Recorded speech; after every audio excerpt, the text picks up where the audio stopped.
L'ancien premier ministre togolais Komi Selom Klasu a été élu ce 28 octobre à Lomé, président de l'Assemblée nationale, en remplacement de Kodio Adedie, récemment nommé au gouvernement. Seul candidat en lice, il obtient à l'unanimité 109 votes sur les 113 sièges que compte l'institution sous la Ve République. Universitaire et homme politique reconnu, Selom Klasu a affirmé sa détermination à œuvrer pour l'honneur du Togo et la défense des intérêts nationaux.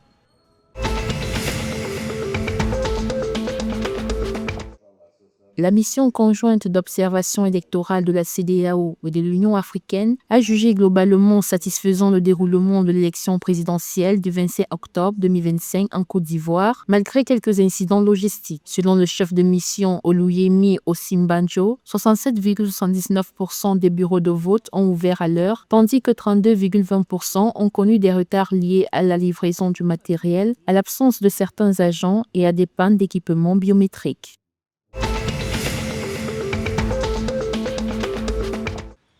Au Sénégal, l'organisme interprofessionnel Maïs prévoit une hausse de la production pour la campagne 2025-2026. Les cultures observées dans plusieurs régions du pays sont en bon état, laissant espérer de bons rendements. En 2024, la surface consacrée au maïs avait chuté de 4,3% à 1164 906 hectares, entraînant une baisse de 12,7% de la production. Pour rappel, le maïs occupe le 3e rang des céréales les plus cultivées et consommées après le riz et le mil.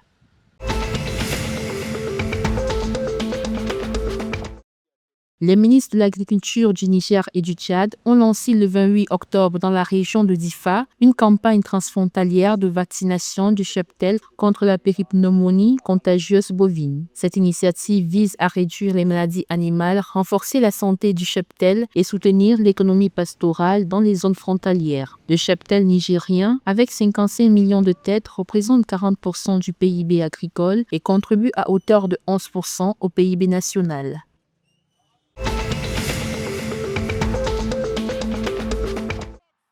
Les Black Queens du Ghana ont validé leur qualification pour la Coupe d'Afrique des Nations féminines 2026 après une double victoire écrasante contre l'Égypte avec un score cumulé de 7-0 le 28 octobre 2025. Après avoir remporté le match aller 3-0, les Queens ont confirmé leur supériorité à domicile en s'imposant 4-0. Cette performance marque une étape importante pour l'équipe qui a su dépasser les tensions liées au retard de versement des primes pour livrer l'une de ses prestations les plus convaincantes de ces derniers mois.